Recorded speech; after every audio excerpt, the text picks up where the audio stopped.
શું બેન કહેશો, શું રજૂઆત છે? મારું નામ ભારતીબેન. પાણી આવ્યું નથી 2 અઠવાડિયેથી 10 દીથી. પાણી એમાં કેમ વાપરવું? ક્યાં ક્યાં રજૂઆત કરી તમે? અમે અહીંયા મ્યુનિસિપાલિટી ગયા, અહીંયા પાણી પંપે ગયા, કોઈ જવાબ દેતા નથી.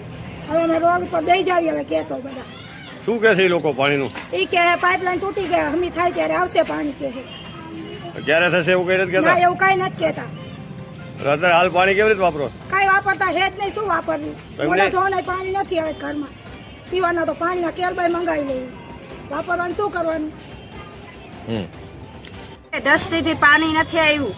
પાણીનું અમે માવડે જાવું પાણી આપતા નથી. ના એમ કે ફૂટી જાય છે તારે એમ કરવાની, તારે પાણી આપવાનું છે. પાણી નહીં આપે તો અમે રોડ ઉપર બેસી જશું. રોડ રસ્તા બંધ અમે કરી નાખશું.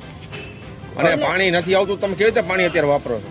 અમે 10 દીથી જો 3 દીથી વાસણ નથી હોય કે અમે રોજાતા અમે કેટલા ધોળા કરશું, અમે કેટલા ધોળા કરાશો માવડે અમે કે આજ આપશું કાલ આપશું. કાલે મેં પૂછ્યું તું વારવાળાને, એમ કીધું કાલ આપી દઈશું. અમે 6 વાગ્યામાં અમે રોજાતા કરશું હું અમે એમ 10 દીથી પાણી નથી આપ્યું 2 વારેથી. બીજે શું કહેશો મહેન્દ્રભાઈ, શું લોકોની સમસ્યા છે? મારું નામ મહેન્દ્રભાઈ, સુરેન્દ્રનગર શહેર કોંગ્રેસ પ્રમુખ છું.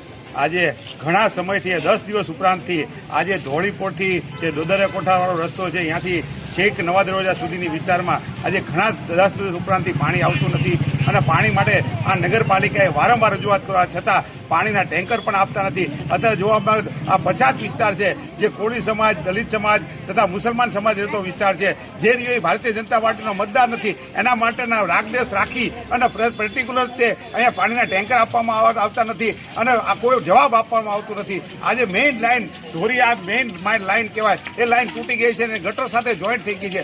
તેમ છતાં કોઈ તંત્ર ધ્યાન આપતું નથી. આજે આ અંધેરી નગરી ને ગંડુ રાજા એવી વાત છે. આજે નાના માણસોની, ગરીબ માણસોની વ્યથા કોણ સાંભળશે? આજે પૈસાવાળા હોય, રૂપિયાવાળા હોય અને સારી સોસાયટીમાં રહેતા હોય તો તાત્કાલિક ક્યાં લાઇન બંધ હોય તો ટેન્કર પહોંચાડવામાં આવે છે. અને 10 દિવસ સુધી પીવાનું પાણી પણ નથી.